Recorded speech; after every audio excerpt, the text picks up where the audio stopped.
From Flint to Detroit, the more successful school districts would soon learn that they were masking the failure among groups and subgroups, hiding behind the educational success of the more educated and advantaged families in this nation, in this state.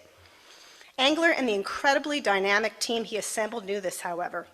They saw the reading scores, they saw the graduation rates, they heard from parents all over the state about the decline of the educational system, many of you in this room who were there at the beginning. The costs had gone up, the quality gone down, and they were resolved to do something about it. Looking back on what was said and done reveals a story of amazing accomplishment seemingly against odds like this around the country. But it wasn't always like this.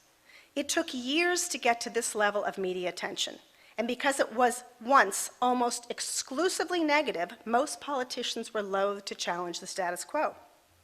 Doing so caused allegations of profiteering, right-wing, and anti-public education sentiment. Never mind the nation's first few charter school laws, oh, and by the way, vouchers, were bipartisan, multiracial success stories.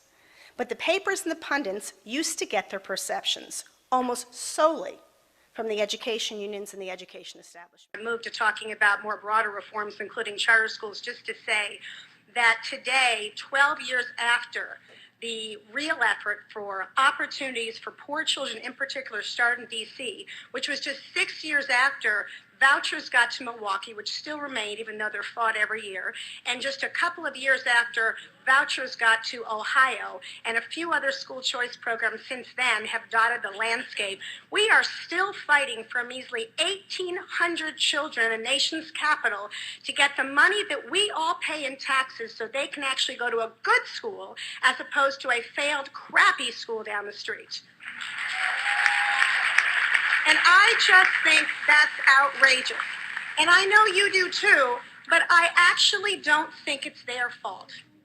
And this is where I know that I'm listening to coming down here and I'm listening to the pundits talk about how we're all conservatives are joining CPAC and we're all talking about and crying on our sleeves about what we can do and trying to figure out the new face. But I would argue that the new face does, as you all have talked about for 2 days, start with us. And it is not the fault of the Democrats in Congress or the people across the country, including Republicans who don't like school choice. It is our fault that we have not made a cogent, sales-related, pithy, appealing pitch for school choice across the country. It is our fault. And we work across this country with people like yourselves who literally are on the verge of divorce from their husband when at 12 o'clock at night they're doing emails to start a charter school or campaign for their legislature to do something good for kids.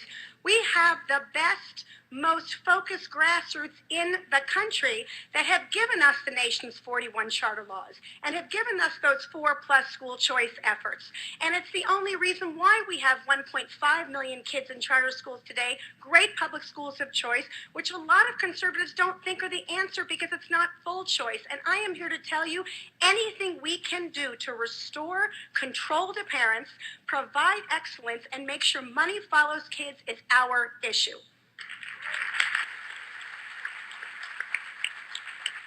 So there's so much more I can say, and Jennifer's going to pull me off, but let me just ask you, implore you, to learn about this issue in more than a cursory way. Understand it. There's tons of literature out there. You can look for the Center for Education Reform, and we link to everyone around the country. There's my selfish plug, www.edreform.com. Our stuff's in the back, but learn it. There's no excuse not to know it. Blog, talk to us, and do not let any legislator get your vote unless they can look you in the eye and tell you they understand what it means for money to follow the children. Thank you. And CER today, after 18 years, is the pioneer and the leading voice for structural substantive change in the United States for education. We don't always call the shots the way others would like us to see it, but because of you today, we are making progress across, but still something. So we were introducing standards, I'd like to say, if I might brag, before it was cool to talk about standards. We should be able to come together and recognize that no matter where you live, it should not be your sentence to either a great education or a failing school.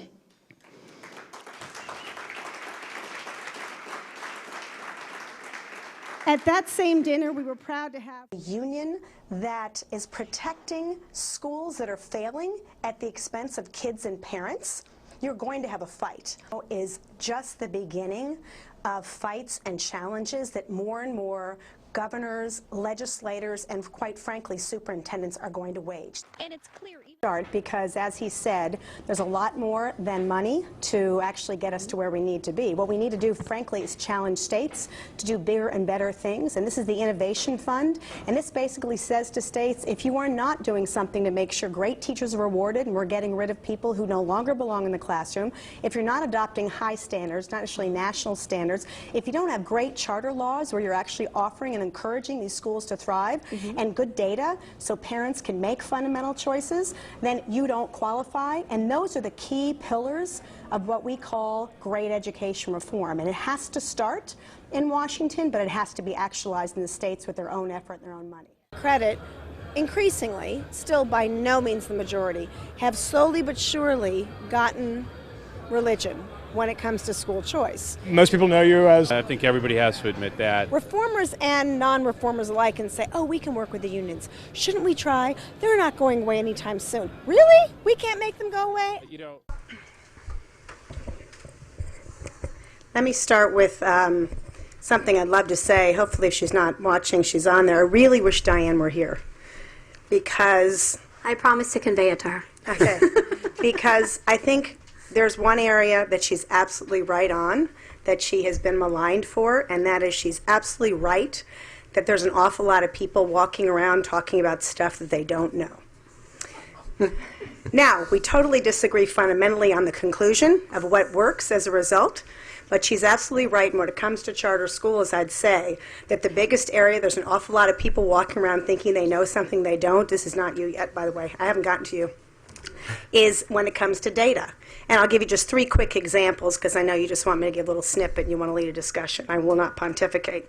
You know, one dates back about 3 years ago when I was at a NACSA conference talking about naming names, when Greg Richmond stood up and said fully 30% of the charter schools in America are failing. And I stood up and I said, Greg, where'd you get that data from? And he couldn't give me a data point. It was just something he heard.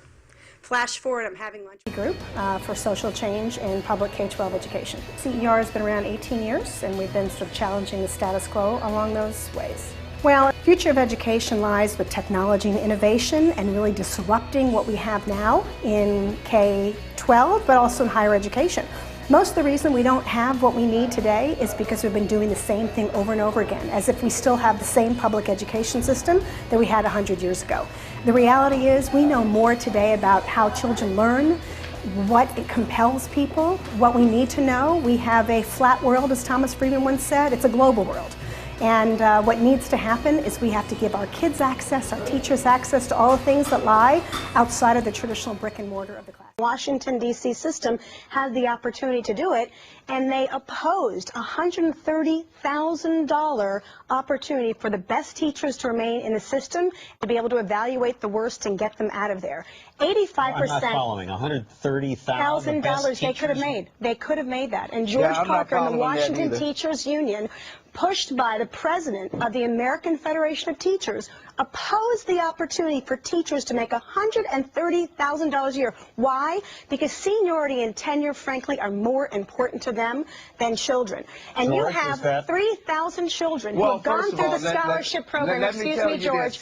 George, ladies first. 3,000 children have gone through that program and succeeded, and you not only oppose that program on the basis of what? We can't save a few at a time, and you allow teachers who wanted that opportunity, who you actually agreed with me at a private meeting, you wanted to give that opportunity to. Let resources we can to make decent public But George, let's be honest with the American public. Teachers belong to unions because they are forced to belong, and you take money out of their checks because the unions lobby for laws that make them have to join. No one wakes up in the morning, becomes a teacher, and says, I'm going to join the Washington Teachers Union. You make them join, and you collectively bargain. It's a mandate that you lobby politicians to get, which is how you spend your hundreds of billions of dollars a year in spending. It's politics, not education, and we just want the opportunity. Does sound like a government monopoly.